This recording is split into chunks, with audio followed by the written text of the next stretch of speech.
グラブルショーケース GBVSR パート2スタートです。はい、この番組は発売を目前に控えましたグランブルーファンタジー VS ライジングのこれまでの情報のおさらいから最新情報、さらには実際の対戦シーンなど情報盛りだくさんでお届けする番組です。本日 MC を務めさせていただくのはグランブルーファンタジーでシェロカルテ役を演じております加藤エミリです。そして一緒にお届けするメンバーはこちらの皆様。リーラを演じております今井あさみです。よろしくお願いいたします。そして皆さんはじめまして、リン役の川瀬真希です。よろしくお願いします。よろしくお願いします。というわけで前回のパート1の時に初めて発表されたリン役の川瀬はい、よろしくお願いしまよろす。しくお願いします。いや、ついに前回初めてキャラクターが紹介されて、いきなりもうこの番組にそうなんですねよ。今日いろいろ聞けるんでしょうね。いや、言っちゃっていいんですか？ダメそうかな部分あるんですけど、皆さんと楽しい時間を過ごせたらなと思っております。よろしくお願いします。よろしくお願いします。もうね、発売も本当にいよいよ近づいてきたということで、もう今月ですからね。本当に楽しみです。それではですね、本日のお品書きをご覧ください。こちらです。ゲーム内コンテンツをご紹介。そして GBVSR リリンク発売直前記念トーナメント。はい、そして発売後も盛りだくさん新情報コーナーという内容でお送りしていきたいと思っております。前回の放送を見てて、デジタルフィギュアモードありましたね。今日実物で見せていただけるって聞いてるんですけど、どうでしょう。見せてもらえないの？あれですか、トーナメントで殴り合って勝った人が見せてもらえるみたいな。私が見せたらいいの？よーし。そうなると頑張らないとね。はい、それではまず GBVSR がどんなゲームなのか福原さんからご説明いただきましょう。まずはこちらの映像をご覧ください。皆さんこんにちは。グランブルーファンタジー VS シリーズクリエイティブディレクターの福原です。いよいよ発売が間近に迫ったグランブルーファンタジー VS ライジングについて改めて皆さんにご紹介したいと思います。 GBVS シリーズは格闘ゲーム入門の決定版となるタイトルを目指して開発しており、前作グランブルーファンタジー VS では格闘ゲームの間口を大きく広げ、グローバル120万本セールスを達成しました。遊んでいただいた皆様、本当にありがとうございます。今作ライジングではアクションゲームとしての気持ちよさはもちろん、対戦ゲームの醍醐味である駆け引きまで、前作以上に初心者から上級者まで奥深く楽しんでいただける内容となることを目指しました。ワンボタンで全ての必殺技を出すことができるほか、ボタン同時押し操作でド派手なアルティメットアビリティ、奥義、相手のガードを打ち破るレイジングストライクなど、シンプルな操作システムで爽快感の高いバトルをお楽しみいただけます。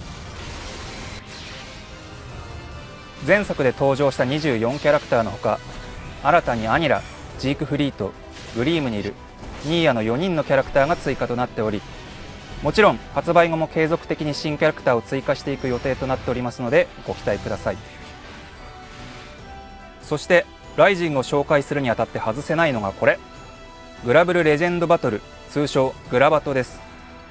ロビーアバターを使ってゆるいバトルを大人数で楽しめる専用モードで、さまざまなルールのパーティーゲームを楽しむことができます。気軽にワイワイと楽しんでいただけるものとなっているので、対戦の気晴らしに、もしくは対戦そっちのけで楽しんでいただけるかもしれません。前回配信されたグラブルショーケースパート1では、加藤さんたちにライジングダッシュ、ヒヒーロカネパーティー、キングオブタフネスの3つのルールで遊んでいただきました。今回は新たにさらに3つのゲームをこの後スタジオで加藤さん、今井さん、川瀬さんに遊んでいただきたいと思ってますので、よろしくお願いします。グラブルといえばストーリーも注目していただける要素かと思います。ストーリーモードはアクション RPG 感覚で楽しんでいただける前作の RPG モードにあたるコンテンツです。ただしボリュームアップに伴って育成要素は省略し、スストーリーとバトル部分を集中して楽しんでいただけるモードとしてリニューアルしました。前作50話までの部分も収録されており、ライジングでは新たにその先の物語を体験することができます。グラブルのスピンオフとしてもとても興味深い内容になっているかと思いますのでご期待ください。前作で好評だったトレーニングモードもパワーアップし、便利機能が多数追加されています。攻撃後の有利不利が視覚的に分かりやすいフレーム表示対応のほか、これを見ればそのキャラクターの特性が分かるキャラクター説明書、トレーニングモード内でシームレスに実行できるコンボ練習など、練習に役立つであろう要素をこれでもかと詰め込んだので、ぜひ活用してみてください。グラブルショーケースパート1でご紹介しましたデジタルフィギュアモードも大きな目玉の一つです。このモードでは GBVS に登場するグラブルキャラやオブジェクトなどの 3D モデルを自由に配置・編集し、自分だけのジオラマを作ることが可能です。ハイクオリティな 3D モデルを使いつつ、細かなパラメーターも編集できたりなど、工夫次第でいろいろなことができるかと思います。このあたりは宣伝用にと実際に作成してみた作例です。プレイヤーの皆さんの作品を見るのが今から楽しみです。どのような感じで作成を進めるのか、後ほどスタジオで実際に触りながらいろいろ紹介しようと思いますのでお楽しみに。最後に、こちらは格闘ゲームとしては最も大きな要素かもしれません。快適なオンライン対戦を実現するため、今作ではロールバックネットコードに対応しました。さらにプレイステーションと Steam 間でのクロスプレイもついに実現します。お好みのプラットフォームでプレイしていただければと思います。急ぎ足とはなりましたが、以上がライジングで注目いただきたい部分となります。この後は引き続きスタジオで追加情報などをお伝えできればと思います。ありがとうございました。は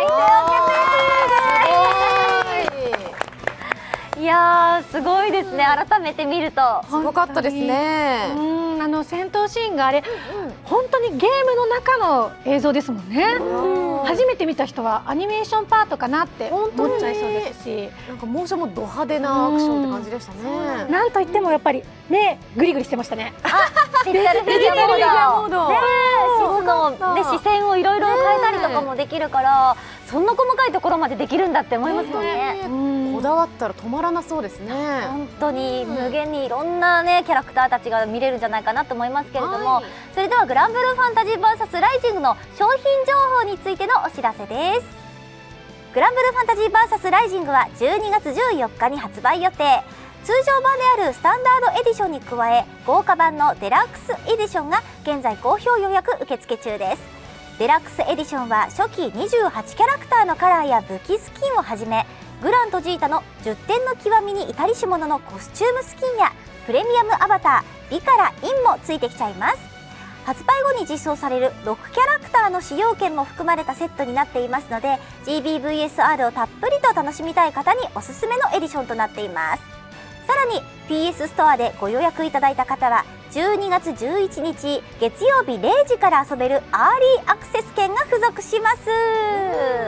エミリちゃん、コスチュームスキンって前回はなかったですよね。そうなんですよ、なんかなかったんですけど、まあこういうね、なんかいろいろとグラントジータとかビーラとか、もういつかね。いやもう本当にビーラ様とお姉様よろしくお願いします。いや本当に、いやどんなのが来るのか今から本当に楽しみですね。期待したいですね。またなんと PS ストアではですね、早期予約特典としまして PSN アバターセットが付属します。プレオーダーしないと手に入らないアイテムとなっているのでお見逃しなく。次に無料で GBVSR を遊べちゃうフリーエディションのご紹介です。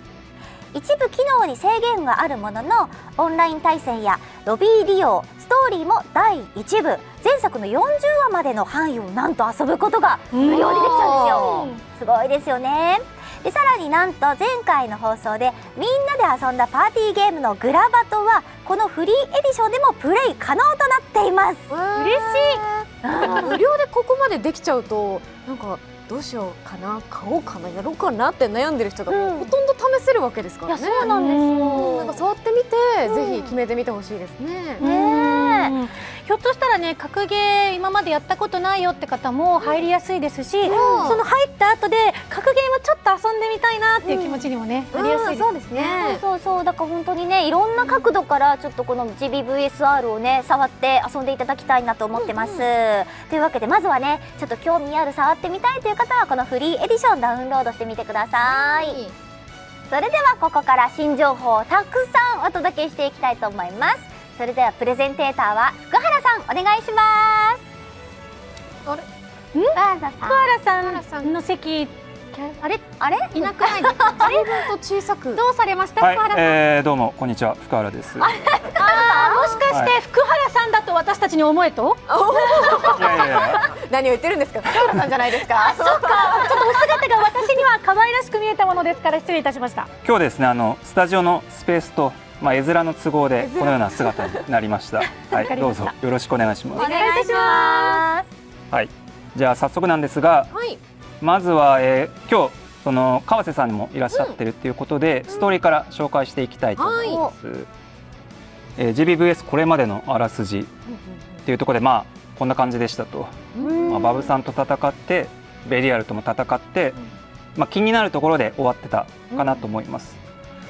でその続きがライジングで楽しめるんですけど、今日は発売直前っていうことでですね、その第3部の冒頭2話部分をつるっとお見せできればと思います。おお贅沢。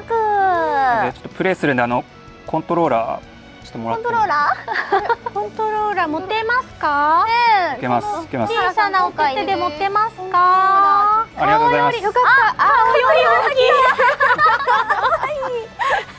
じゃあしっかり持っていただいて。そうですね。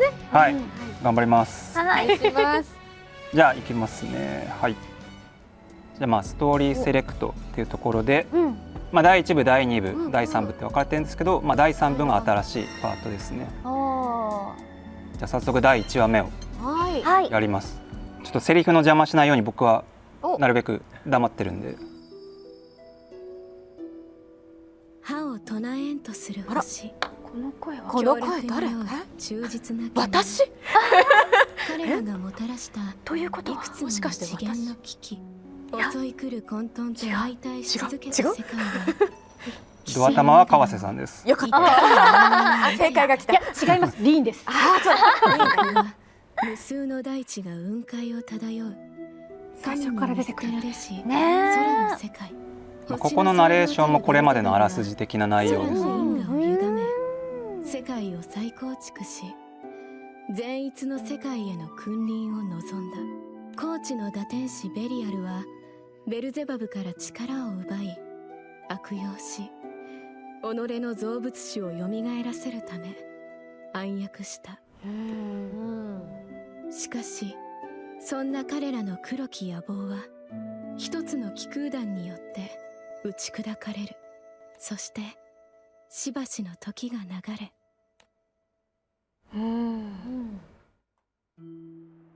あら、お誰だ？これはこの後ろ姿は。まさかいきなり出てきたね。そんな世界が終わる。リーンです。こちらがリーンです。いきなり出てきます。はい。もう出してくれた。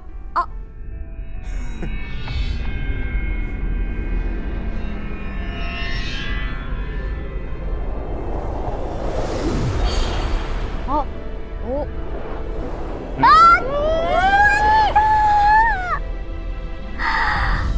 はよう、俺のメシました。いやストーリー的には待ってちゃダメなんだよ。絶対に待ってちゃダメ。ア感動の再会ってやつだ。わお。ここはついに会えましたねまず因果率の訴求性を調べる。すべてはそこからだ。このベリアルをスルーする感じがね最高にいいです。仕事のできる男は違うね。で、どこから手をつける？準備運動なしで本当に大丈夫？顔が綺麗。顔のアップ顔綺麗だな。はえここが1話目です。あ、まだ1話、はいじゃあまだ見れるんですね。 2話までなのでこのままいきます。やっためちゃめちゃ見せてくれますね。ねえ、本当だ。この後も結構長いんでね、2話ぐらいはいいでしょうと。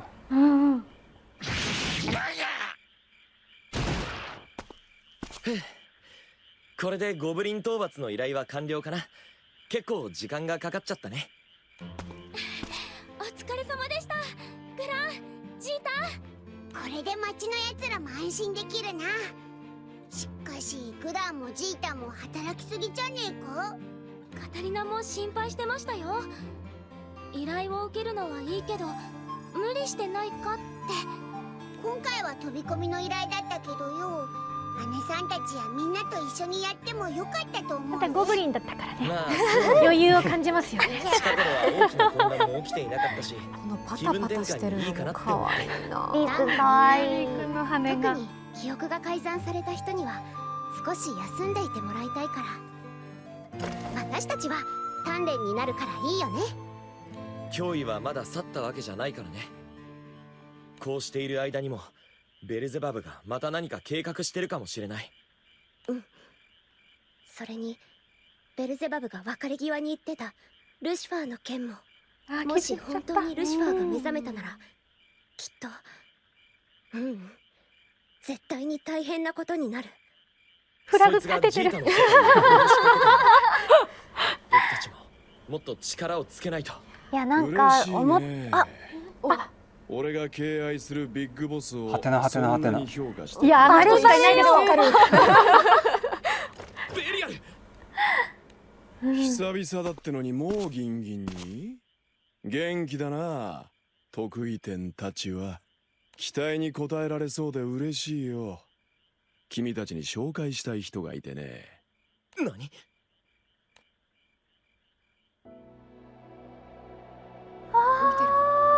かっこいい。え、もう戦うん？まだ2話ですよね。そうだよね。早い。うん野郎、やっぱり復活してやがったのか。もしくは B が戦う？行くのか。新キャラ。やり合う前に歓談でもしないか。ほら、夜空のこ星でもうベリアルと眺ルシファーが並んでるだけでなんか目が潤います。めながらそうだね。本番も盛り上がる。だしグランジータが並んでるのもバーサスならではだし。そうですね。本当にそうよ。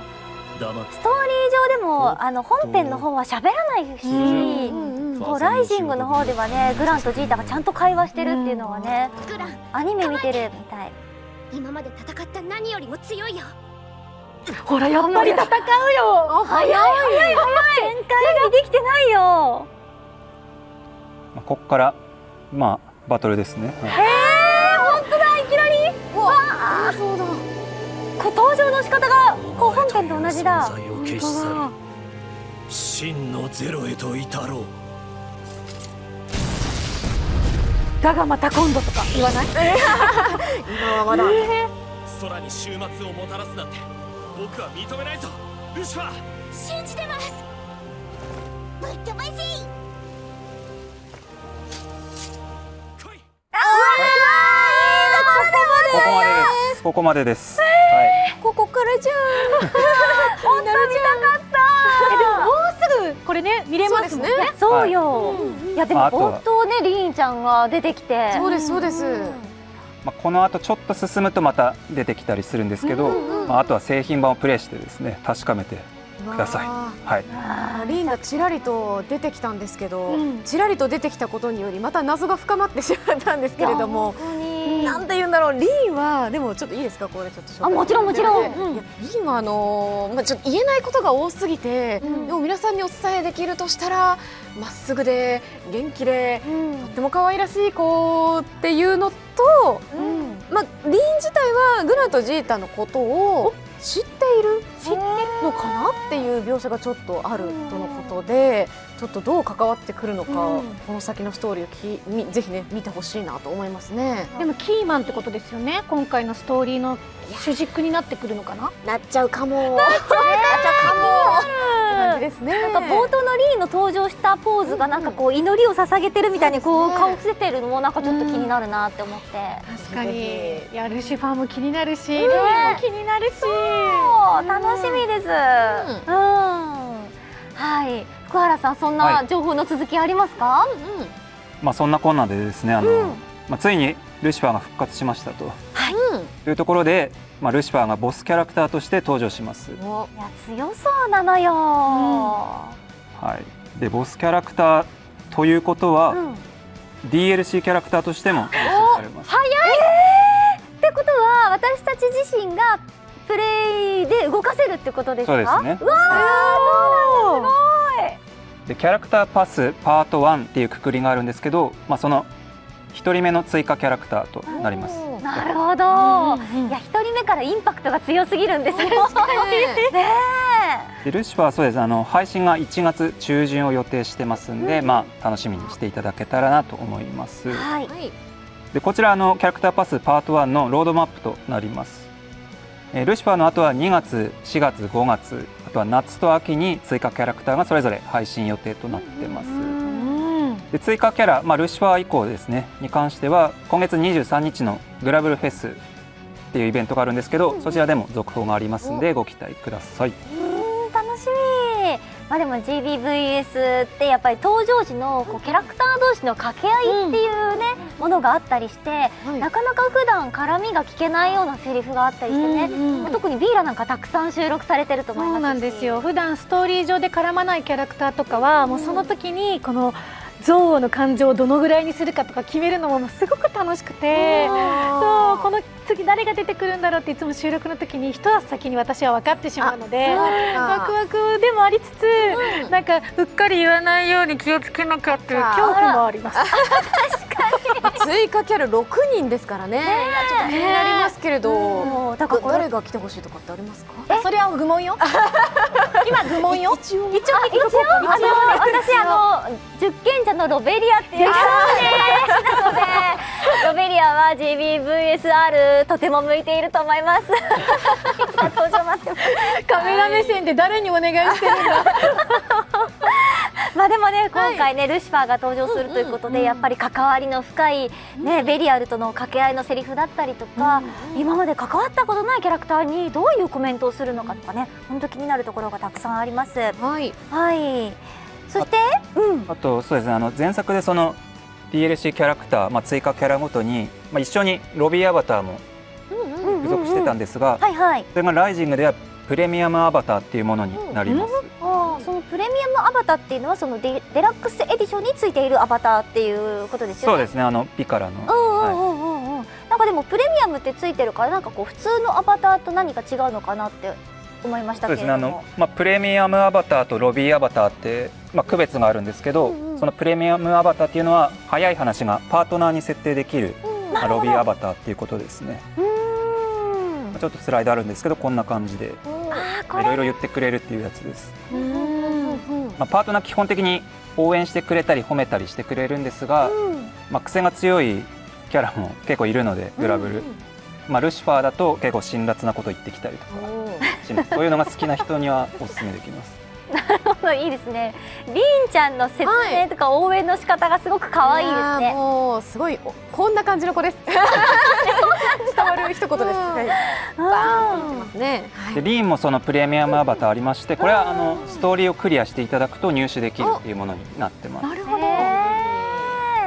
いや気になる。でもストーリー普通にね気になるから進めてたら、でもりんちゃんもこうやって応援してくれるプレミアムアバターがもらえるってことですね。擬音語で言うようなキャラに感じる登場には見えなかったけど、世界がって言ってたんですけど、バーンって感じですみたいな感じでね言うのね。楽しみ。なんかちょっと意外な面が見えましたね。そうなんですよ。さらにですね、おかげさまでこのようなプレミアムアバターも登場できることになりました。こちらをご覧ください。よーし、けっぱるべー。スペシャルウィークです。精一杯頑張ります。ふふん、天王様に任せてよ。サイレンス鈴鹿です。よろしくお願いします。メジロマックイーンと申します。完璧な走りをお見せいたします。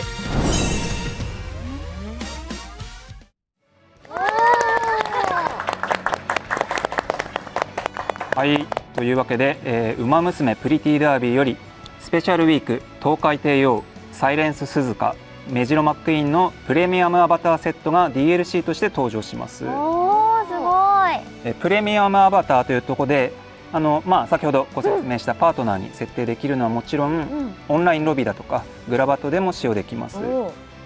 購入いただくとゲーム内のプロフィールに設定できるバッジや、グラバットで使用できる武器スキン、人参ブレードというものも付属します。ゲーム本編発売と同時の12月14日から配信となりますので、どうぞよろしくお願いします。わー、すごい。コラボキャラクターも参戦ってなると本当にもともとねキャラがわーってしてるグラバトがさらに賑やかになりますよね。でも前作の時はあまたなる人気キャラをこう押しのけて、ゴールドシップちゃんが採用されてたと思うんですけど、今いなかったですよね。いなかったですね。ゴールシはもちろんいるんですけど、DLC ではなくてゲーム内ショップで、ルピを使って開放することができます。ゲーム内のお金ですね。ゴールシもプレミアムアバターなので、パートナーに設定できます。ウマ娘の子たちももちろんですけど、もうみんなキャラが個性的なので、どんな風に応援してくれたりとか声をかけてくれるのかちょっと気になりますね。確かに、いやめちゃくちゃ嫉妬したんですよ、ゴルシが人気すぎて。でもすごい元気もらえるんで、やっぱ人気出るのは分かるな、自分も分かるなって思いつつ、他のキャラクターたちもぜひ使ってみていただきたいです。いや本当に、いやでもね、こうやっても早速コラボの情報があるってことは、いやもしかして今後もこういうコラボ情報が登場するんじゃないかなってちょっと期待しちゃいますよね。はい、そうですね。今後もいろいろ登場するかなと思います。続いてはですね、ライジングのもう一つの看板グラバトについて紹介したいと思います。グラバト自体は前回パート1で、遊びながら紹介いただいたんですが、今回は3つ新しいルールを持ってきました。新しくもう一気に3つですか。はい、楽しみので、簡単にですがルール紹介します。まずライジングダッシュ、これは名前が同じルール、前回やっていただいた障害物競争があると思うんですけど、それのコース違いですね。なるほど。この他にももう1種類あったりするんですけど、これは登るタイプのライジングダッシュっていうものになってます。登るタイプで、次が、ゴーレムアタック。迫り来るゴーレムの群れを武器を使って撃退するゲームです。で、ライフ制になっているので、敵に触れるなどしてダメージを食らっていくと脱落しちゃいます。で、最後が、ぴょんぴょんサバイバル。これは縄跳び的なやつですね。床もついでに崩れます。これも最後まで落ちなかったものの勝ちです。で、今日は加藤さん、今井さん、川瀬さんにこの3つのルールを、前回同様オンライン参加の開発メンバーと一緒に遊んでもらおうかなと思ってます。お願いします。嬉しい。いや、私前回のそのグラバト内でも結構いい成績残せたので、今回もちょっと頑張って残っていきたいと思います。ちょっと開発メンバーの皆さんと一緒に遊ばせていただくということは、皆さんは結構やり込んでいるということですね。そうですね。いや、負けない。そうですよ。負けない。ワンツースリーフィニッシュ。やりましょう。いいですね。みんなで手つないで。手つないでいるように見せかけて。最後でね。最後で落としていく。じゃあそれでは早速ゲームをプレイしていきましょう。今回私が使用するキャラクターはですね、前回同様シェロカルテ使っていきたいと思います。名前はエミリンです。はい、そして私はなんとリーンが知っております。ありがとうございます。早速。そしてね、どこから私のあだ名がちゃんまきだということを知ってくださったのか、ちゃんまきに設定してくださったので嬉しいです。頑張ります。はい、そして私はもちろんリーラさんを使わせていただくんですが、私はミンゴス黒星となっております。負けそう。ついてる。黒星。僕は福原です。本当だ。僕も今回参加します。おー、B 君だ。よし、スタートしたぞー。頑張るぞ。どこのステージだ。本当だ。上に上がっていくやつだ。ね、ありますね。頑張りましょう。おお。声が入ってた。わ、なんかすごい。あらららら。石が降ってきてる。あ、かわいい。かわいいね。ジャンプしてる。シュータよし。やばい、人がいっぱいいる。いけいけいけいけ。あ、いいぞいいぞいいぞいいぞ。痛い痛い。あ、やばい。誰だ？今、私のこと殴ったの。おい、誰だ？おい。ここやばいやばい。ちょっと待って、人が。人が多い。巻き込まれた。どけどけどけどけどけどけどけどけ。でかい。あ、ちょっと待って。正解。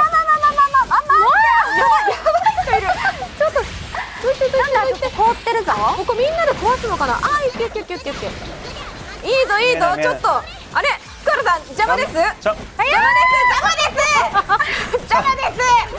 怖い。待ってください。落ちてくるなんか。あ、まずいかも。あぶね。あ、まずいかも。うわジャンプジャンプジャンプジャンプ。危ない危ない。よっしゃ。ちょっと待って、ここどこ？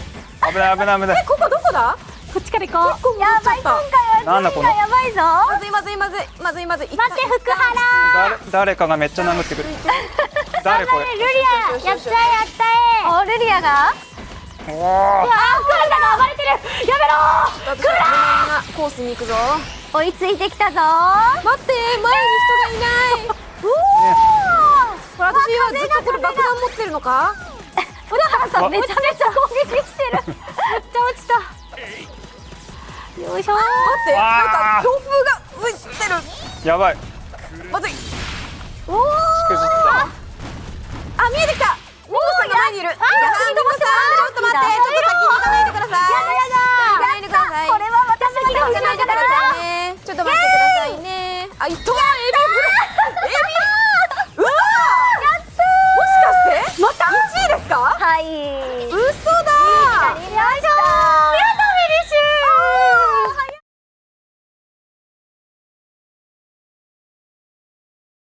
あれ？ちょっと今すごいゴール前で待ってた人はいましたけど。ヘリかな。忖度あった？忖度感じた。でも最後ちょっと私殴られた気がしました。フェリさんが。大幅な遅れを取ってます。嘘。嘘、福原さんが。攻撃しようとするからですよ。途中で落ちちゃって。あ、いたいたいたいたいた。ここの風が強いところも大変なんだよな。 20秒。なんか誰だこいつ。妨害してる妨害してる。このアイテムのエビがなんか狙って投げられましたね。本当？私前にしか投げれなかったんで自分で食らってたんですけど。なんかね R1 長押しにするとちょっと先の方まで飛ばせるのか。行ったから狙って投げられました。わあ。さあ次は連チャンで行くんですね。次はゴーレム。あ、ゴーレムか。ゴーレムのやつです。これ武器でゴーレムをまあ攻撃して倒してください。どうすれば負けなんですか？ハートが頭の上にあるんですけど、はいはい。敵に触れるとそれがなくなってくんで、触れたらゼロになると脱落ですね。はい。ということは仲間を攻撃はできないんで大丈夫です。なるほど。じゃあみんなで協力ですね、ここは。そうです。わかりました。すごい。なるほど。おお、楽しい。めっちゃ水出てる。来た来た来た来た。めっちゃ来てるめっちゃ来てる。あ、すごい来た。私さ待って、すごい来てる。すごい来てる。すごい、あ、すごい来てる。あ、弾がなくなるんだこれ。武器はなんか何種類かある。武器がこれ武器はどこで買えるんだろう。私ビーク遠距離系のだ。私すごい水が出ます。何このなんかアラーム音がいっぱいいた。赤いゾーンに入ってると攻撃力がアップします。なるほど。緑だと回復する。緑だとですよね。そうです回復。私結構安全に攻撃できますね。すごい。遠距離系なんで。自分が何なのかがわからない。私何なんだろう。どれだこれだ。このからも切る。あ、これ。味方かと思ったら敵だった。みんな強いな。ありがたい。出たぞ。意外とでも何これ。攻めてくる合図だ。なるほど。優しい人がすごい。ざっくり。あれだね、なんかこう強い人に任せるっていうのも手だな。逃げ切ればいいんだもんね。逃げ切ればいいんだね。そうですね。切ればいいんですもんね。うわあ、でもこの攻撃私好きかもしれん。ちょっと逃げてばっかりで全然役に立ててない。いやでも逃げるのも戦略だからね。確かに確かに。うわー、なんか大きいの来た。でかい。で痛い。うわーぐちゃぐちゃだ。ちょっと待ってちょっと待って。うわー、逃げろ。うわー、うわー。弾をチャージするのが大きいぞ。ライフが1個減ってしま誰かがった。脱落した。緑のとこに入ればいいんだよね。あ、やばいかも。誰か1人だけ落ちましたまずいね。かも。ちょっと私逃げますわ。オッケーオッケー。おー、ウェブ3。誰か回復の緑のやつ。緑のやつ。緑のやつない。緑の。私当ててないかも。あ、りんちゃんが1個だ。ライフが。あららららら。あ、緑。あ、私もあ、やつ。赤い。私落ちまさかの。あったあったあったあった。私落ちてしまった。ちゃんが落ちるの？海面掘りに行ったら巻き込まれちゃった。そうなんだ。うわ何この。やばい。ダメ。何これ？これジャンプして避けるんじゃないですかこの波を。難しい。うわもうこの緑にずっといよう。ー。すぐ消えちゃうのよ。あ、でも今チャンスで避けるの上手。タイミングがむずい。え、ビンゴス上手避けるの。うわ飛ばされた。すごい飛ばされた。うわ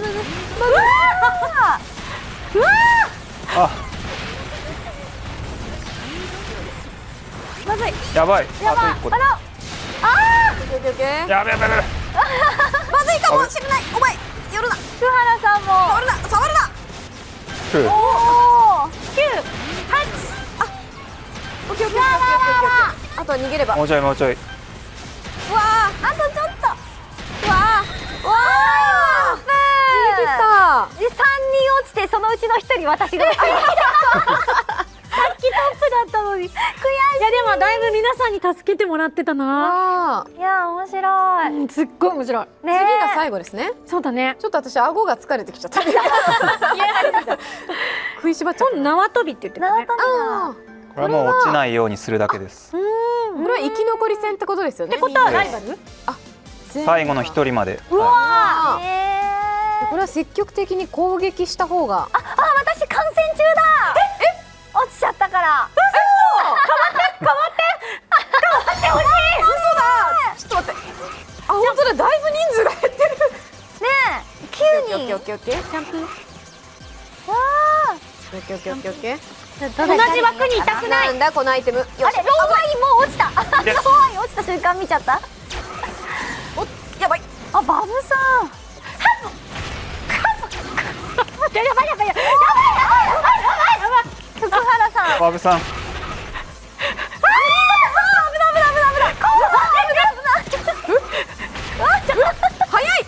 他の人が争ってる間に一人でなんか踊ってるだけ。ちょっと待って。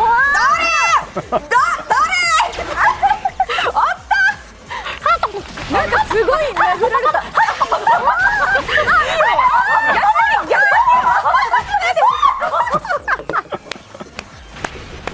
あれあと2人。あれ、福原さんが残ってるよ。福原さんだけ。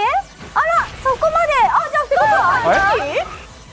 勝ったわ。うわー、福原さんが優勝だ。いやーもらっちゃいましたね。いやー、美味しいとこ取りじゃないですか。やってるそう。本あ、順位が出てる。私6位だ。当。私10位だ。お4位。あ、すごい。あでも忖度のフェリが2位だ。優しい方です。優しい方。優しいけど上手なんですね、やっぱりね。ねえ。というわけでグラバトお疲れ様でした。はい見事優勝したのは福原さんです。大人げない。ちゃんと本気出してる。こんなはずではすいません。はいいや絶対負けたくない人だから。忖度してないっていうことですよ。ありがたい。はい、というわけでグラバトすごい楽しかったですね。楽しかったです。ずえっとできる。本当に。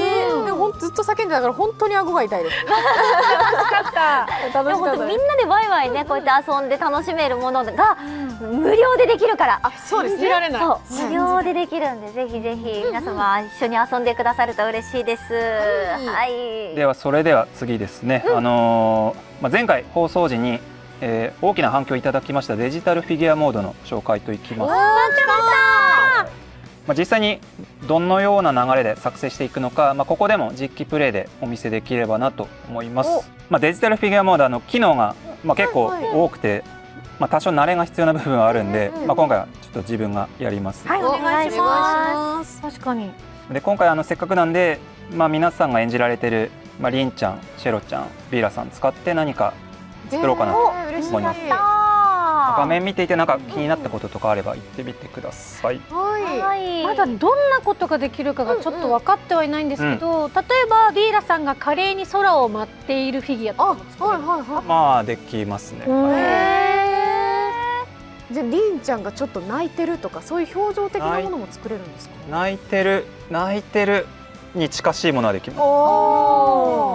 私もシェロちゃんっていつもニコニコしてる印象があるから、なんかちょっと普段のシェロちゃんで見られないなんかポーズが見られたら嬉しいなって思ってます。はい、じゃあやってきますね。まず簡単な流れをなんか説明しながらできたらと思うんですけど、まず背景を選びますと、いっぱいある。こんな具合であるんですけど、どうすかな。どれがいいですかね。これで。でこの空間にいろいろ配置して作っていくんですけど、この空間って360度。うわー、すごい。すごい。結構なんか移動できてる感覚がありますね。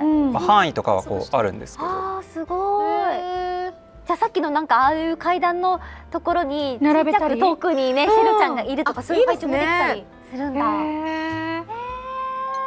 でそうですね、キャラカテゴリーを選んで、キャラクターをビーラで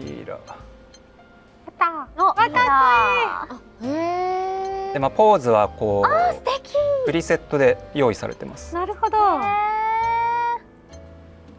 で表情もこんな感じで。いい顔。目の光がなかったですね。視線もこれか。まだカラーとかもあります。色変えカラられるー変わるとの可愛い。全然雰囲気変わりますよね。で武器とか、あとキャラによってはこういうオプションも、あとサイズとかもいろいろ。いいですね、サイズ。そうなんだ。ビーラはシュバリエバージョンと一緒の中で選べるってことですかね。そうですね。かっこいい。一旦全キャラ。何体まで出せるんですか？これはこの左上に配置可能コストってあるんですけど、このゲージがいっぱいになるまで。じゃあまだまだ置けますね。はい。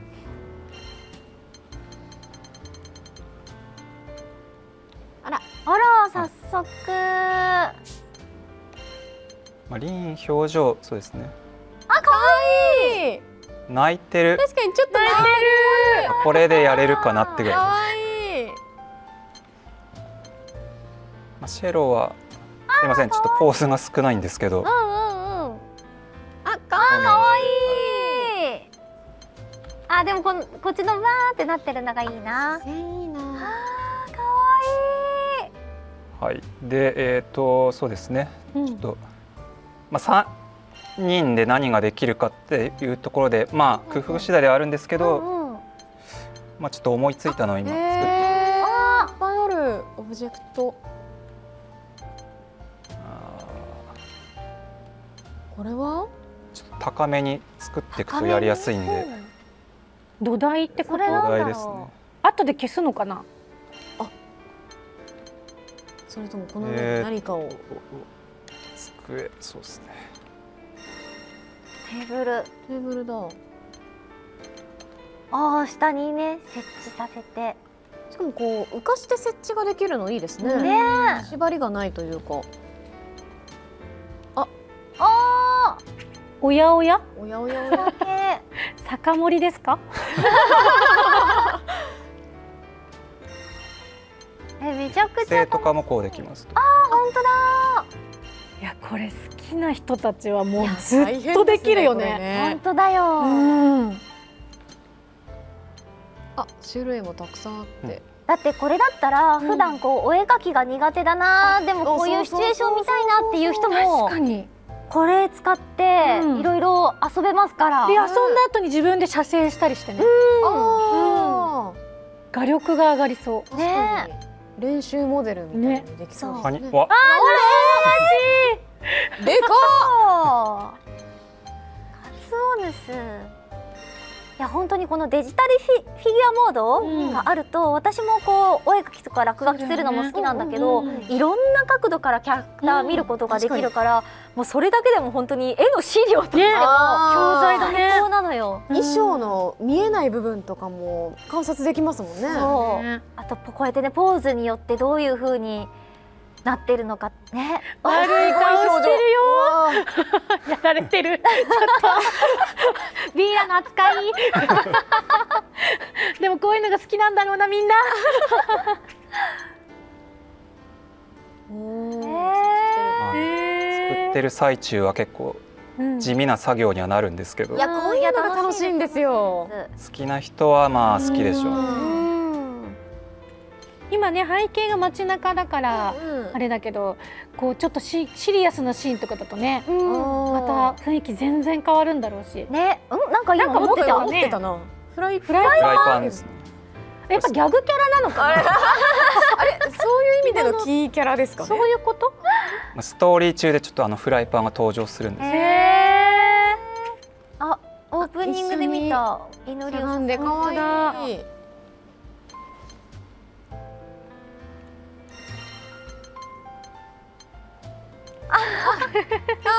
あ、かわいい。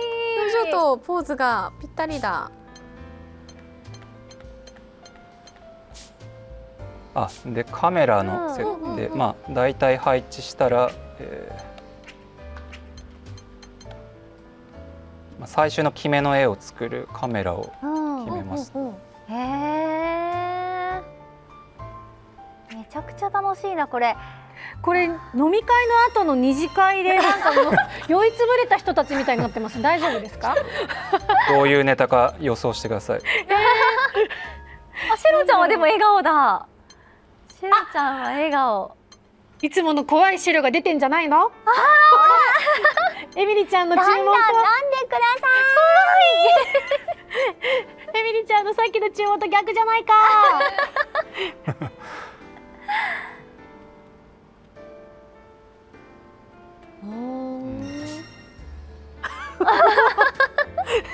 ギャグキャラなんよ2人とももう。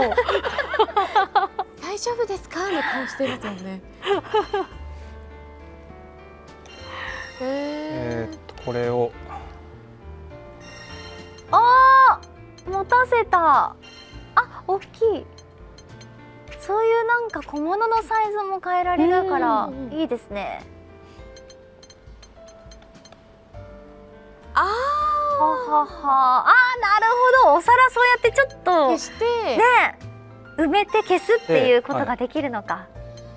でエフェクトとかもいろいろある。すごい。見えない主役が見えない。すごい湯気湯気。湯気ちょっとだけ出すみたいな。これテクニックがすごい。すごい。食べさせこれを食べろと。いろいろ。びっくりマークいいですね。心理描写が。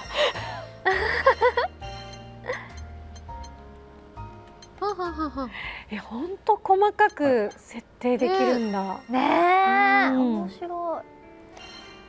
なるほど。さっきの視点の1回決めたら右下にずっとその視点でどういう風になってるかって確認できるんですね。本当だ。こういう図形も作れます。図形が作れる。球体ボックス板とか。すごい。これをどういう風に活用するのかアイデア次第って感じですね。本当にプロが使ってるツールって感じしますね。ここまで出しちゃっていいのかレベルになんかこう開発のいろんなノウハウがね見れる感じがしてすごいな。どういうわかんなくなってきた。そうですね。黒い壁になった。まあ、こういうので背景、まあ、風景じゃないのもいろいろ作れたりします。なるほどね。カラオケボックス。パスタが落ちちゃったのか。うん。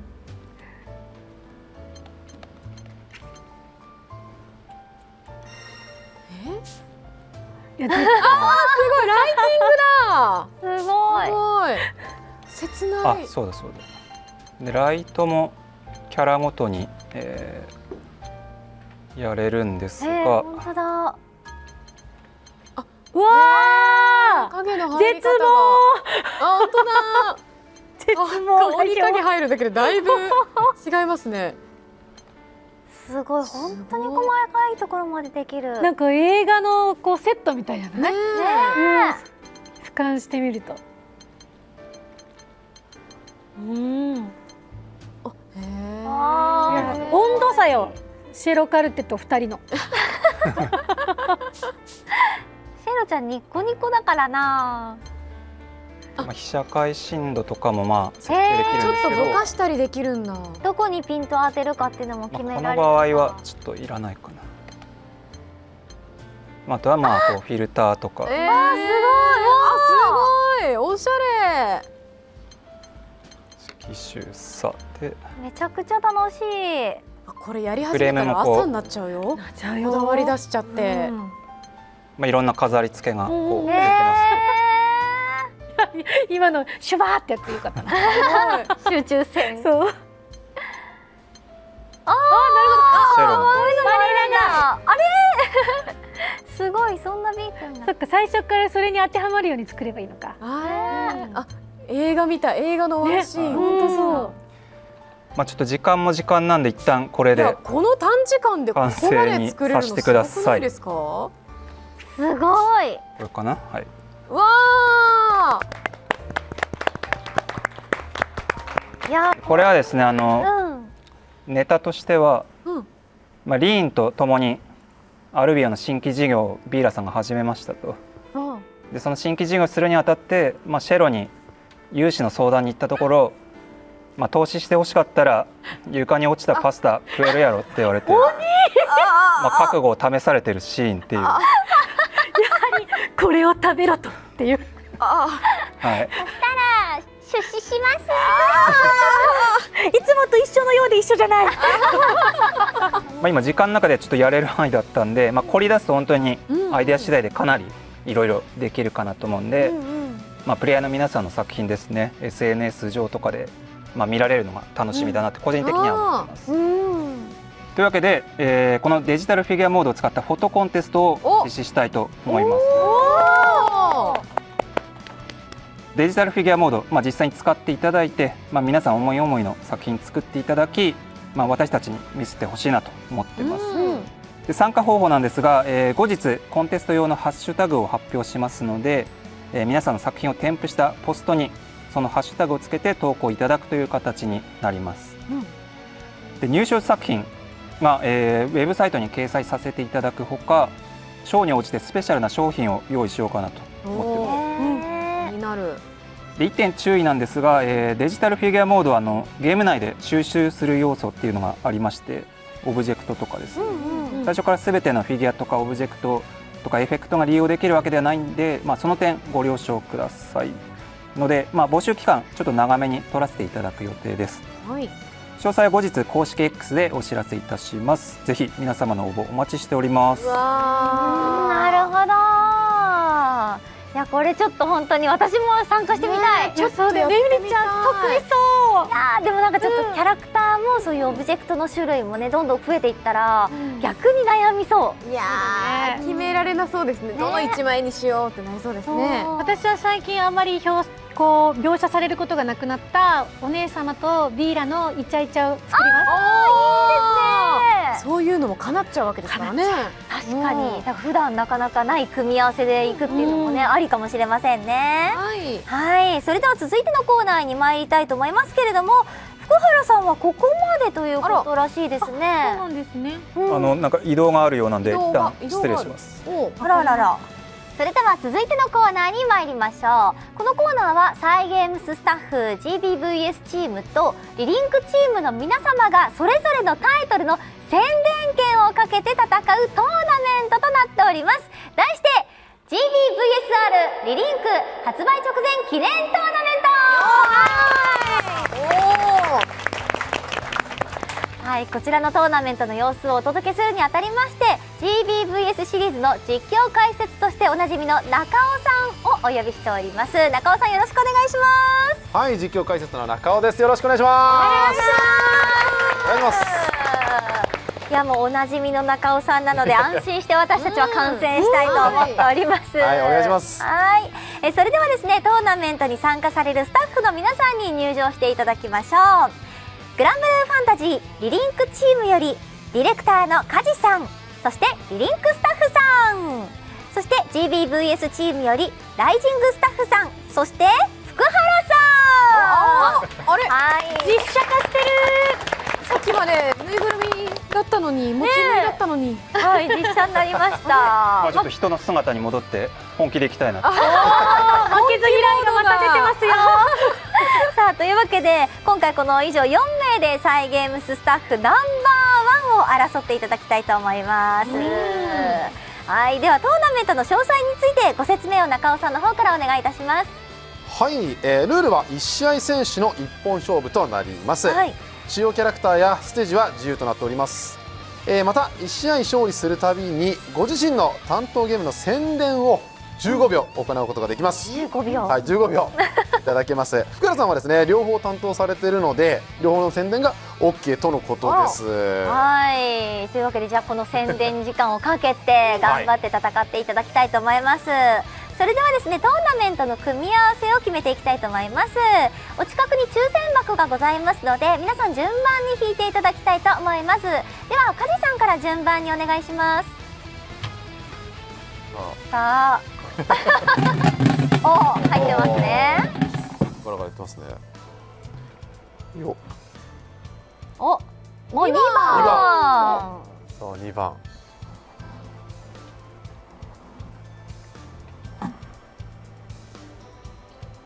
3番。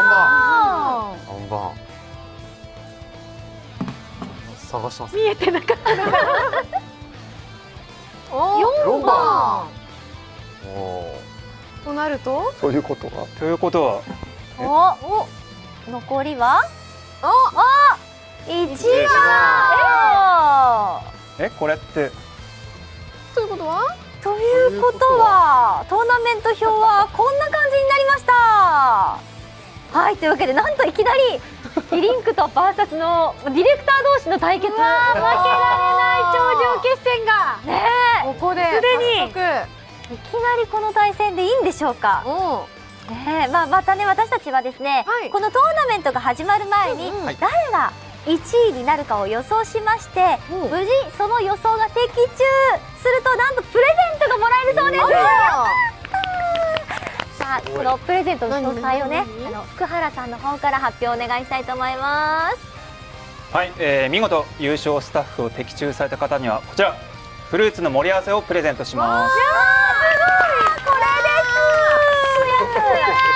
美味しそうな、美味しそうなフルーツ盛り合わせ。絶対当てよう。そうですね。絶対当てましょう。もうこの時点でいい香りがします。めちゃくちゃ大きいですね。ねえ、それではですね、早速1位予想に行きたいんですけれども、まずは、それぞれの皆さんの意気込みと、あと主要キャラクターをちょっと聞いて、私たち予想してみたいなと思っておりますので、皆様10秒ずつ自己 PR をお願いいたします。10秒ですよ。はい、リリンクのディレクターの梶です。使用するキャラはシャルロッテになります。開発めちゃくちゃ忙しい時期に、急に今日は呼ばれたので頑張って戦っていきたいと思います。まず初戦福原さんですね、胸を借りたいと思います。よろしくお願いします。さあ、そしてリリンクスタッフさんお願いします。はい、リリングスタッフです。リリンクの、宣伝ができるということで飛んできました。主要キャラはベリアルです。よろしくお願いします。リアル。さあではライジングスタッフさんお願いします。ライジングスタッフです。今日のためにセットプレーを研究してきたので頑張ります。今日のために負けられない。使用キャラクターはニーヤです。よろしくお願いいたします。ニーヤ新キャラですよ。では最後福原さんお願いします。はい、僕も結構忙しいはずなんですがちょっとディレクター対決ということでここで負けると番組的に終わりなので、頑張ります。はい、使用キャラはグリームにでいきます。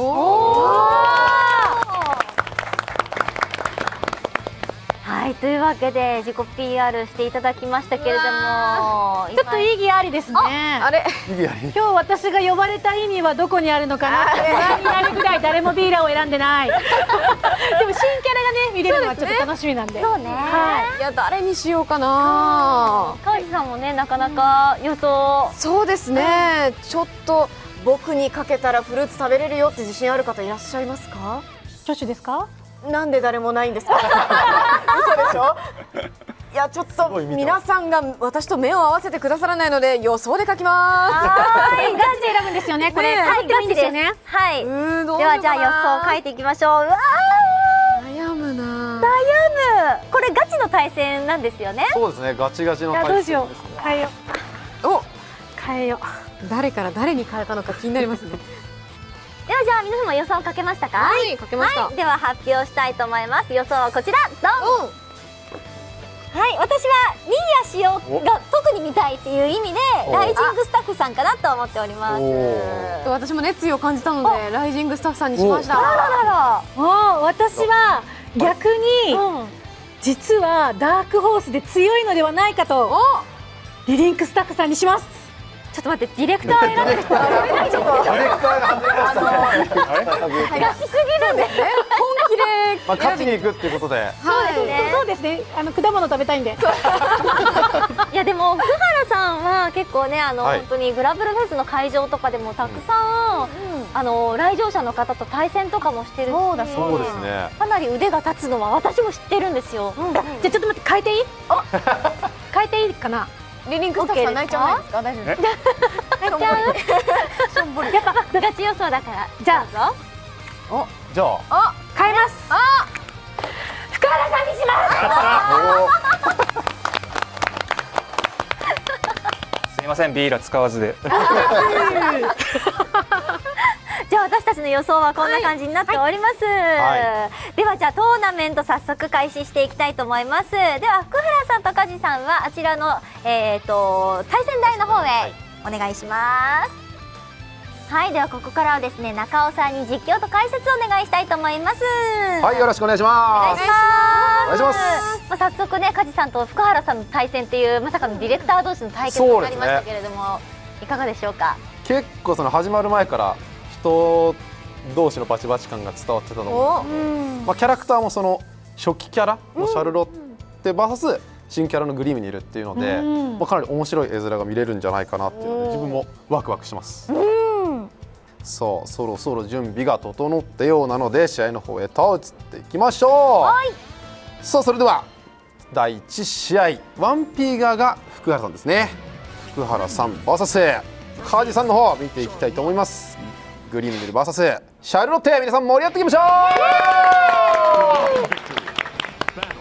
さあ 1P 側が福原さん、2P 側が梶さんということで、最初はゆっくりとお見合いしていく様子。グリーンミルはこのように飛び道具竜巻があるので飛び道具が一切ない体一つで戦わなくちゃいけないシャルロッテにとっては少し苦しいかもしれません。突進技を使って触りに行くグリームにいるグリームにいるどうやら刻印を使って動きをかなり多彩にこのように本当だ、刻印を消費しながら戦えるキャラクターのようです。さあさっきから触っていく飛び道具、さあここは突進で止めてシャルロッテのターンに変わっていく。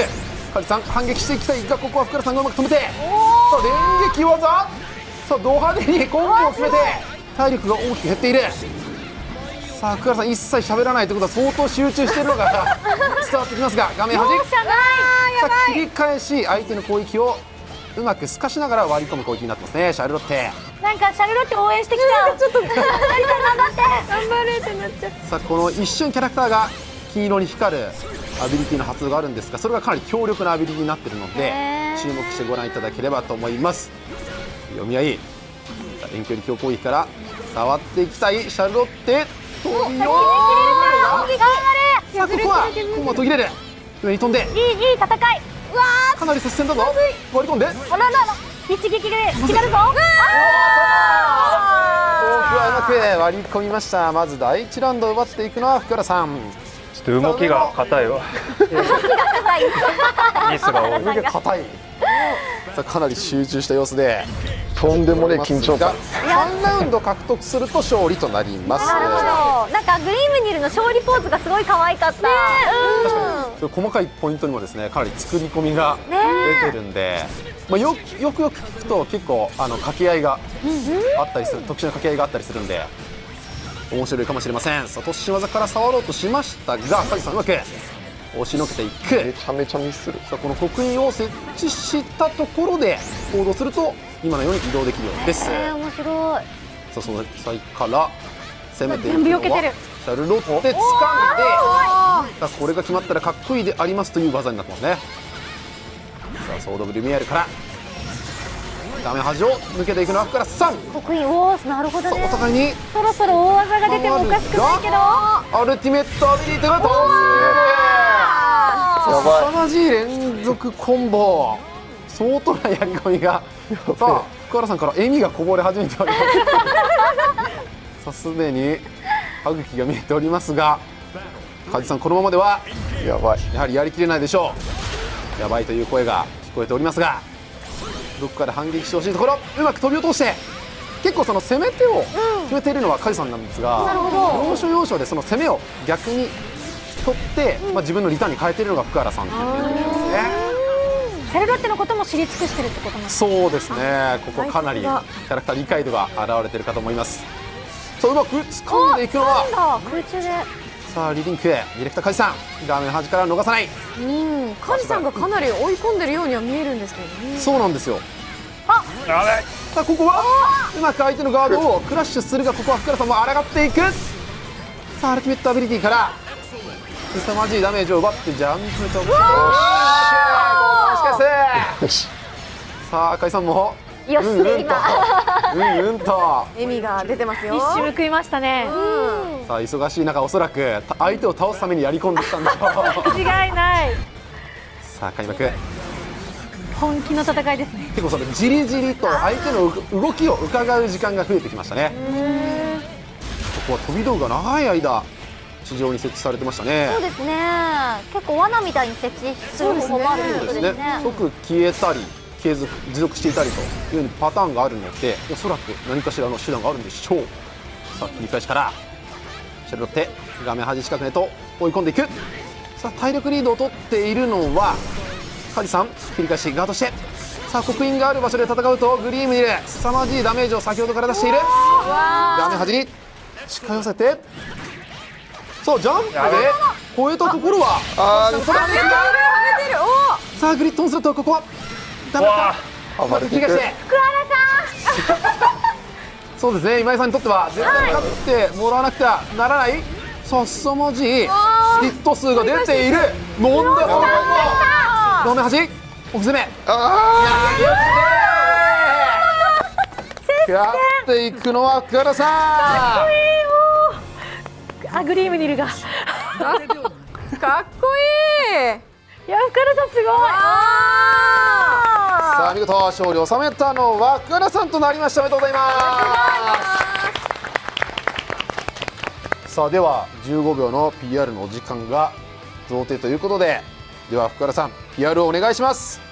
はい、グリームにすごい楽しいキャラです。他にもかっこよく動くキャラクターいっぱいいるグランブルファンタジー VS ライジング12月14日発売です。さらに1ヶ月半後、グランブルファンタジーのアクション RPG グランブルファンタジーリリンクも2月1日発売です。両方買ってください。よろしくお願いします。両方勝っても負けてもじゃないか。ありがとうございます。ありがとうございます。素敵な友情いいですね。そう終わった後にはありがとうございましたと。さあ皆さんいかがでした？結構白熱した対戦にいや1戦目からなりましたが、なんかどっちかが優勢かと思いきや一気に盛り返したりっていうのがそうですね繰り返しね起きていて、本当に目が離せない展開でしたね。やっぱりゲームクリエイターさんはゲームで負けられないっていう気持ちがすごく出てましたよね。そうですね。この後もかなりスタッフ陣の対戦になりますから、はい楽しみですね。いや私もグレイムニルが刻印を使って戦闘するっていうのがすごく新鮮で、刻印のところでねジャンプしてそのまま直角に降りるんだっていうのとか分かったりして、なんかすごく面白い使い方ができるんだなって思いました。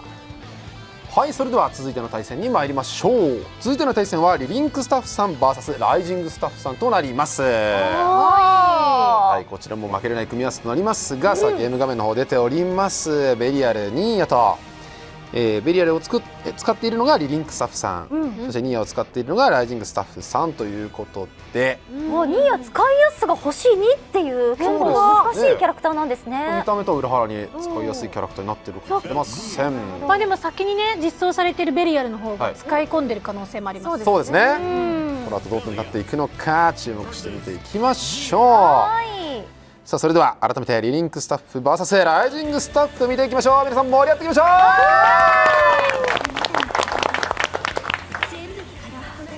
あ掛け合いが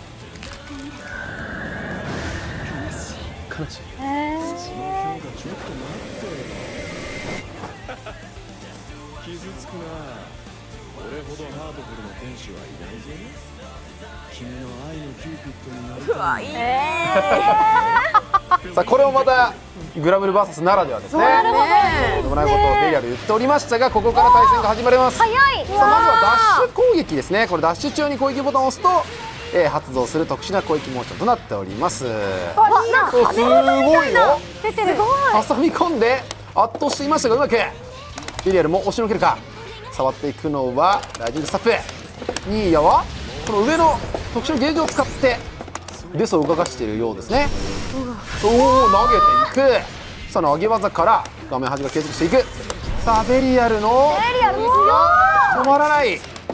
さあニーヤ頑張ってしのいでいきたいが、強い。なんか私たちの時期はねパチパチパチって開け込んだ音が聞こえてくるんですけど、そうですね。皆さんマイコントローラーで参加されてるんで。リリンクスタッフさんアーケードコントローラーを使っての参戦となっております。ガチだ。それからデスを振り下ろして挟んでいく。さあこれは動くと後ろからデスが飛んでくるでしょう。デスがうまくさばいている。足払いからの飛び道具は退けて割り込んで、さあ押し返されるポイントをどうデスを使って抑えていけるかニーヤ。ジャンプ攻撃。さあここは切り返して相手の攻撃を避けながら自分の攻撃を当てていきます。さあそうでどこに歩いてる。後ろから投げて、さあ画面端を手に入れた。さあ2人で一緒に攻めれるならと思っていたら奥義が当たって、さあこれはかなり減りますよ。表情がいい。さあ投げメッス。さあマジ減りだ。さあですがこれ奥義ゲージがなくなってしまったのでニーヤどうする。解放奥義。さあしっかりと決めてここを倒しきるでしょう。見事。すごい戦いだ。さあお互いに譲りません。これで1-1。かなりガチなバトルですね。そうですね。全力勝負。さあコントローラーを扱う音からも本気度が伝わってきますが、押しのけてプロのバトルを見てるみたい。本当ですよね。相当仕上げてる様子が画面の中から伝わってきますが、さあ無敵技はここはしっかりと反撃は抑えていく。さあ体力リードはニーヤが奪っている状況。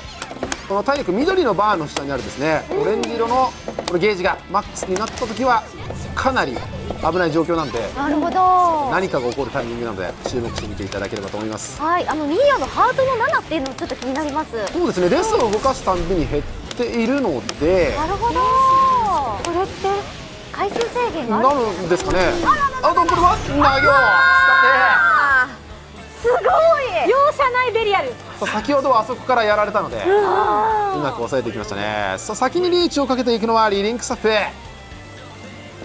さあですが先ほどここからの巻き返しを見せてくれましたライジングスタッフ。さあ上からデスを下ろして、さあこの挟み込む連携かなり強力に見えますね。さあベリアルをもかなり体力削ることができていますニーヤ。飛び道具を上に曲げてジャンプするニーヤを止めていく。うわーすごい。さあエフェクトもド派手になったこともあってかなり体力が減ってるなっていう感じがしますよね。さあここは中二クリアからうわー強い。勝っていくのはリリンクスタッフ。おめでとうございます。そんなことある？さあセットプレーはかなり詰めてきたと握手が交わされておりましたが、さあ見事勝利を収めたのがリリンクスタッフさんということなので、PR タイムが設けられます。さあでは準備ができたようなので15秒の PR タイムへと移ってまいりましょう。ではどうぞ。グランブルーファンタジーリリンク、2024年2月の1日発売です。ライジングに負けないぐらい、初心者向けに、作られたゲームとなっておりますので、アクションゲーム苦手な方こそ、ぜひ遊んでください。よろしくお願いします。さっそうとお手伝いに現れましたね。カジさんがゲストありがとうございます。さあいよいよ次はサイゲームスタッフナンバー1を決める対戦となります。決勝戦です。両者ねかなり予選の段階からもう仕上がってるのが伝わってきたと思いますが、さあ今井さんかなり願いを込めておりますが、もうここは福原さんにボッコボコにしてほしいです。味覚を食べたいです。さあその熱い思いを受けてどうなっていくのか見ていきたいと思います。さあでは準備ができているようなので早速ですが試合の方へと移っていきましょう。1P 側がリリンクスタッフさん、2P 側が福原さんとなります。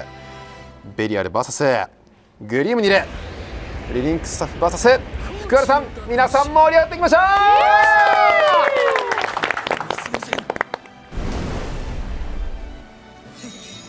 さばき受けるがいい。待ってよ、俺が何をしたって。おっと、裁くにしても判決文は必要だろう。まずは根拠を示してもらわないとなあ。いいですね。さあこの掛け合いも 1P、2P が入れ替わるだけで変わりますから、なんでぜひねプレイしていただきたいと思いますが、そうここ飛び道具を逆手に取って触っていくのはリリンクスタッフ。さあ早くも画面端に追い込まれている福原さん。さあ体力を大きく奪われて、さあこれはガードをクラッシュする技になりますね。ガードしてても食らってしまう大技になります。うまい。さあこの体力の上にこっちでひし形のアイコンがあると思うんですが、これがゼロになってしまうと大変なことになります。はい。さあグリムニの顔が赤く光ってはいますが、これは大きなダメージを受ける状態になってますね。あーなるほど。さあここを押し越していく。だからグリムニル、さあ竜巻長く設置されている。さあここは刻印を使って攻めようとしたところを落として投げを決めて、さあ今のそのグリムニルの特殊なその相手を飛び越すような大ジャンプを落としていくというグリムニル対策がしっかりできてますね。そうですね、読んでましたね。読んでましたね。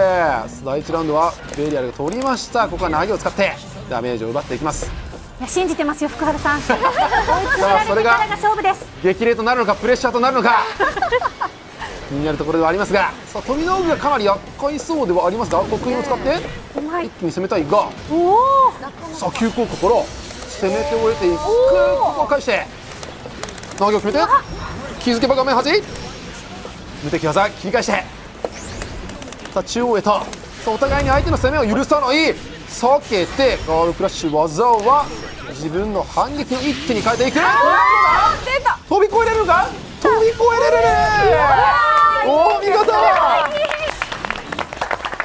あちょっと息するの忘れてました。相当やり込みますね。さっきは撃墜されたので逆に着地しないで飛び越してしまおうという読みですね。すごい。1ラウンドの間に読み合いが回っていますが、飛び道具の上から攻撃してグリーンの体力を減らしていきますが、この竜巻がかなりベリアルにとっては嫌そうな雰囲気を出してますね。さあ刻印の設置許しません。中央は飛び道具を使って大きなダメージ奪っていきます。おららら。ささあいいダメージ出てますね。まだいけるまだいける。さあ画面端。さあチューノトリアからの攻めはダメです。足払い。これ第一戦と同じしっかりと止めている。敵技切り返す。さあ残りわずかな体力。しっかりと削り切る。削られましたね最後。さあ今井さんも息切れしますね。さあですがリーチをかけていくのはリリンクスタッフ。ここは竜巻を使ってベリアルの得意な間合いを咎めていきたいところ。得意を設置して一気に詰め寄っていく。さあ上からジャンプ特殊攻撃、攻め継続はさせません。切り返していきます。バードクラッシュしっかりと見てから避けていますよね。さあ刻印を使って攻めたいが、おお避けて、あっと確定の反撃はしのいでいる。トリプルアタックから攻め継続になって気づけば画面端。さあただこのベリアルもワンコンボで倒されそうな体力をしているが、これはどうだ、決まっていくのか。まだ体力が残っている。もういらなくなった。間に合ってるのか。間に合っている。反撃できれば倒せる。すごいな。スタッフの皆さんからもおおという声が。息を飲む戦いの展開がわからない。ねえギリギリまで。これでフルセット。はい。さあ泣いても笑ってもこのセットで最後となります。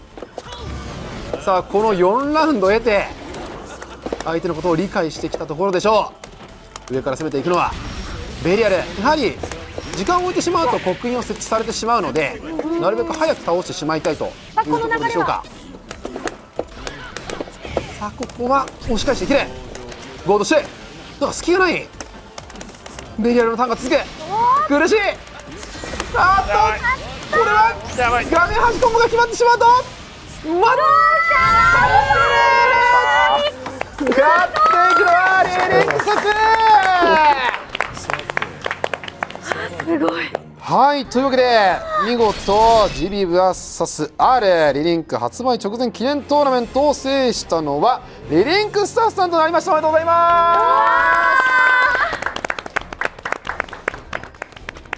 はいそれでは見事優勝をされたリリンクスタッフさんに最後の PR そして感想をお聞かせいただければと思います。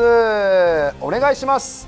はい、リリンクスタッフ優勝させていただきました。ガチでいけという両ディレクターからの指示がありましたのでガチでいかせていただきました。ありがとうございます。さすがマイヤ結構持ってましたしね。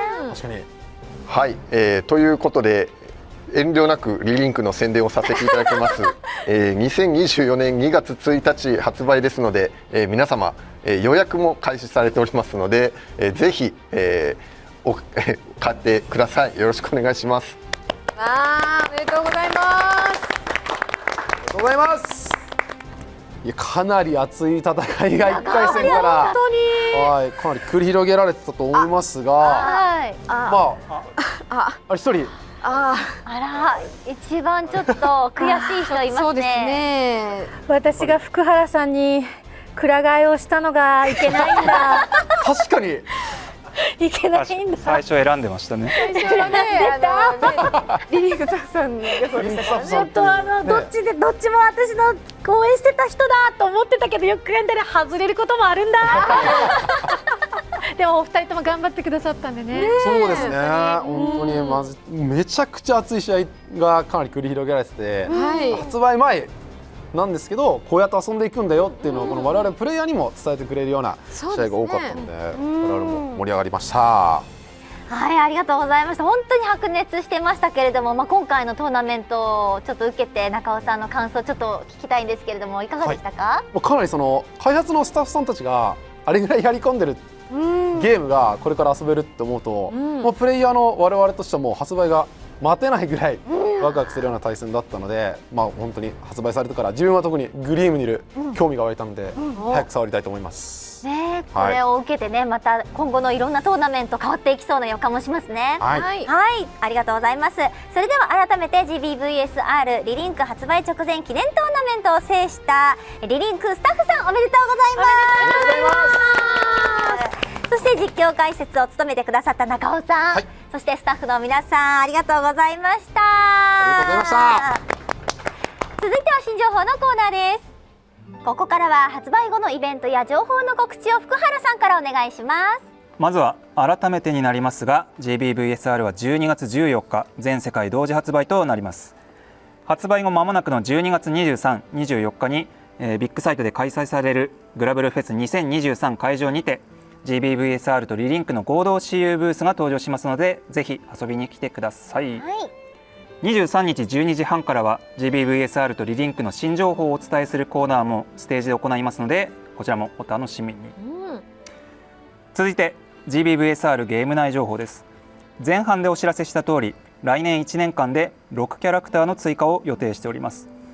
キャラクター追加の他にもゲーム内の便利機能の追加、オンラインロビーのアップデート、グラバトの新ゲームルール追加、ストーリーのエクストラエピソード追加など多数のアップデートを予定しておりますのでこちらもどうぞご期待ください。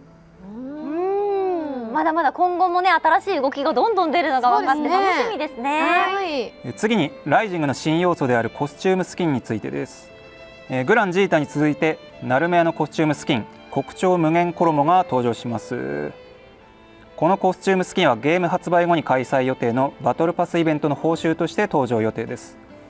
コスチュームスキンは今後いろんなキャラクターでどんどん追加していく予定なのでお楽しみに。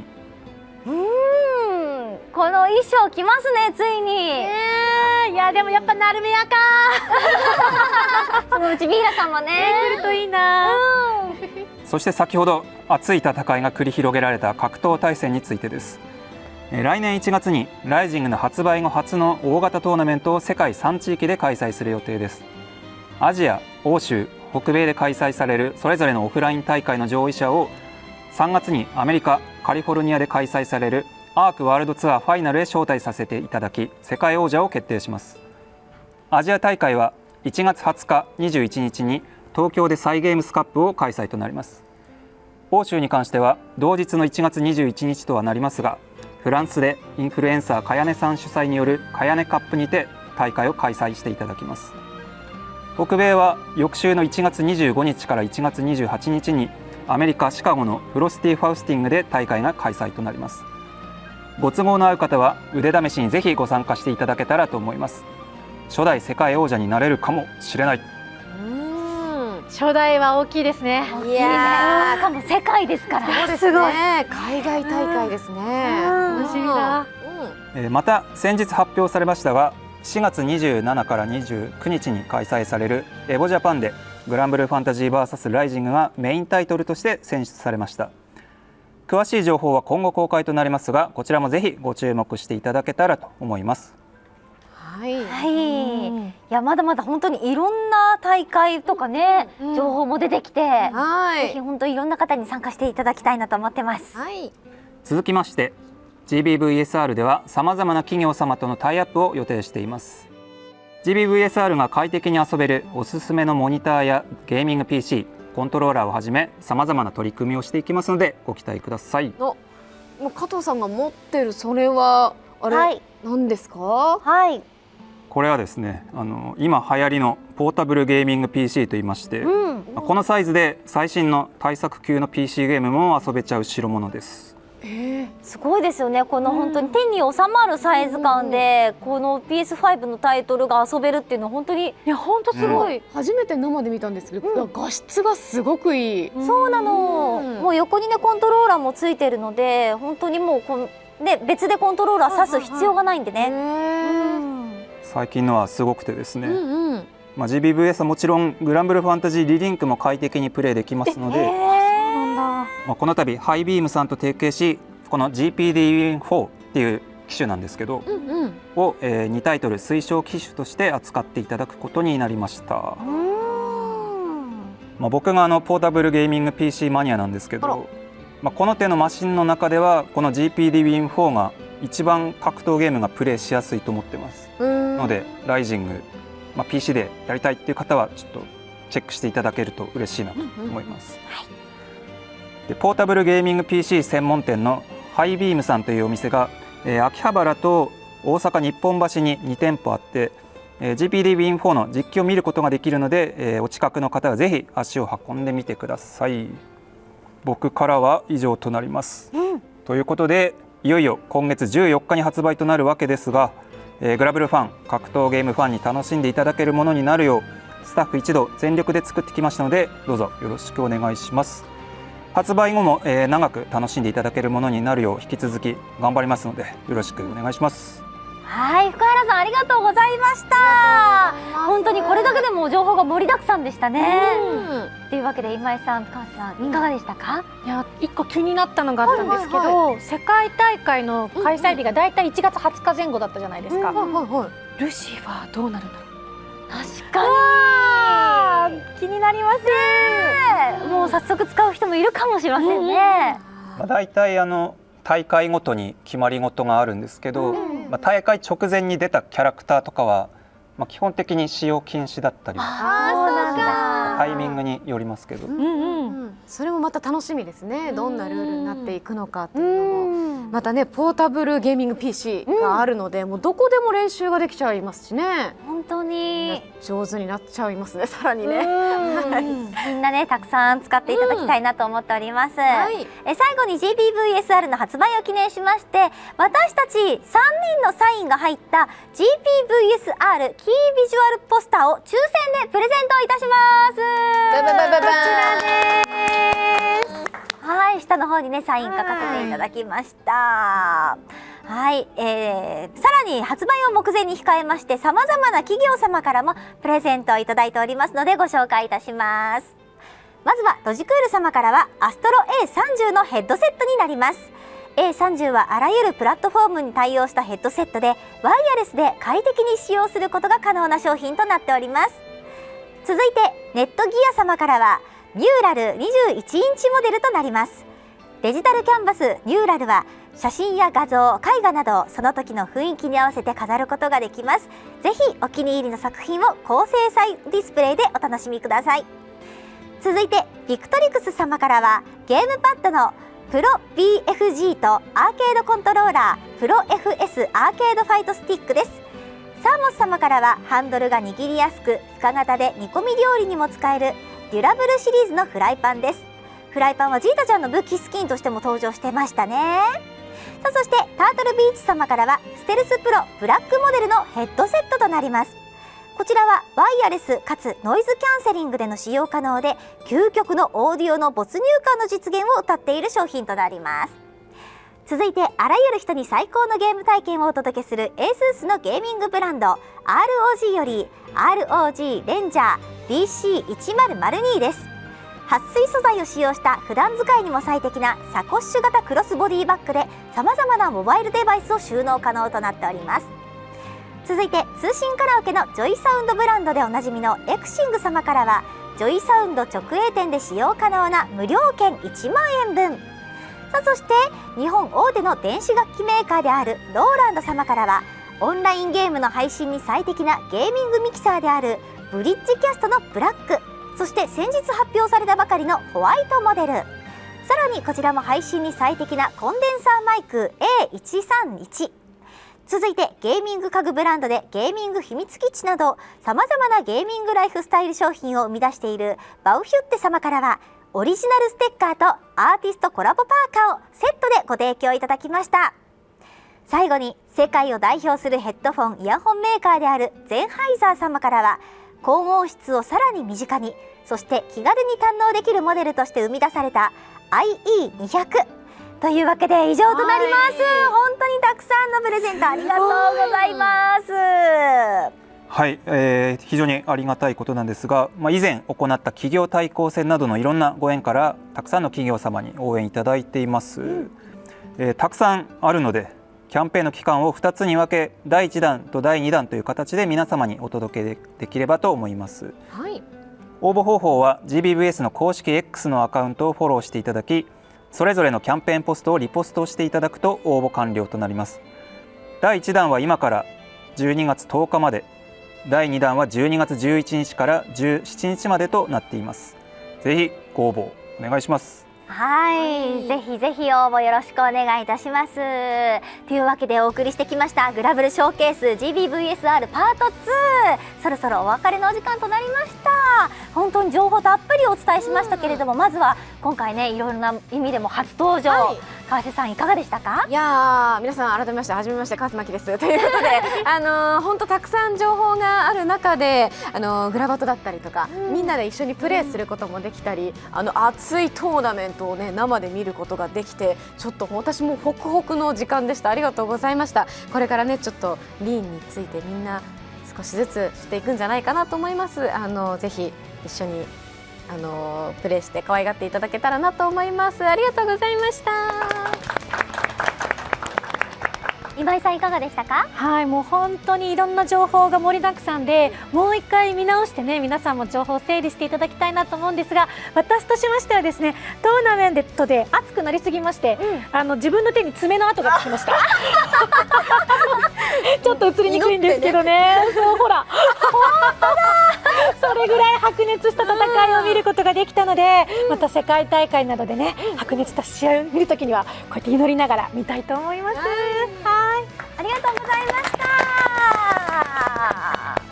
さあ、そして私の方からは本当にねパート2ということでしたけれども、パート1とはまた違ったね今度 GBVSR に結構特化した番組になりましたけれども、本当に新情報とともにリーンちゃんのね、いろんなそういうしゃべる姿だったりとかも見られたし、あとねファーさんも新しく参戦することが決定したということで、本当にこの先の楽しみが増えました。ありがとうございます。トーナメントもとても熱い戦いでした。さあ、そして最後に福原さんからもご挨拶いただきたいと思います。いかがでしたか？はい、敗北した福原です。頑張りましたよそんなこんなで GBVSR いよいよ12月14日発売となります。スタッフ全員すごいこだわりを込めて、いろんなモードを作ってきましたんで、長く楽しんでいただけるものにできればっていうところで、運営の方も頑張っていきますし、大きい大会すでに予定されてますが、ちっちゃいイベントとかも結構コンスタントにやっていければなと思ってるんで、ご注目いただければなと思います。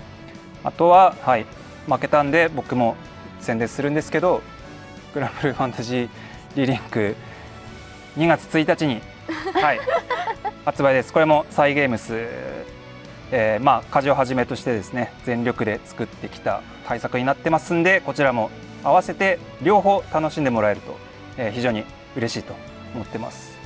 で両方の新情報はグラブルフェスでまたありますんで、そちらも見てください。今日はありがとうございました。というところで、それでは本日はご覧いただきありがとうございました。最後にここで初公開となる最新 PV ストーリートレーラーを見てお別れしましょう。せーの、バイバーイ。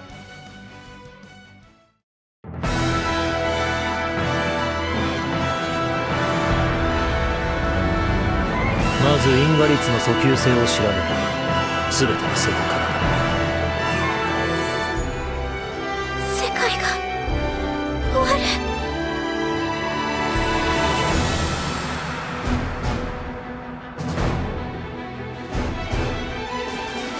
僕は得意点なんだ。不可能だって可能にしてみせる。みんなが一緒なら大丈夫だよね。天使なき世界はイレギュラー。世界を本来の形に戻す鍵として俺はここに見学した。天使の復活か。問題はそんなことをルシファーがみすみす見逃してくれるどうかお願いします。私も旅に連れて行ってもらえませんか。絶対に取り戻さなきゃいけないんです。一体何者だ。アーカルムシリーズの契約者ミューヤ。彼女の死と神聖のひとまずの再現とはね、どこかでありえたかもしれない歴史、いや実際にどこかで起きてた歴史のひとかけら、そいつを組み込めちまう。まさにゼロ、何色にも染められる白紙の世界だ。お前に興味はある。だが後で殺す。得意点を滅する様を見物している。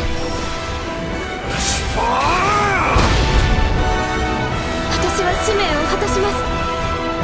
どうか私を許して。私たちケンリ未来を取り戻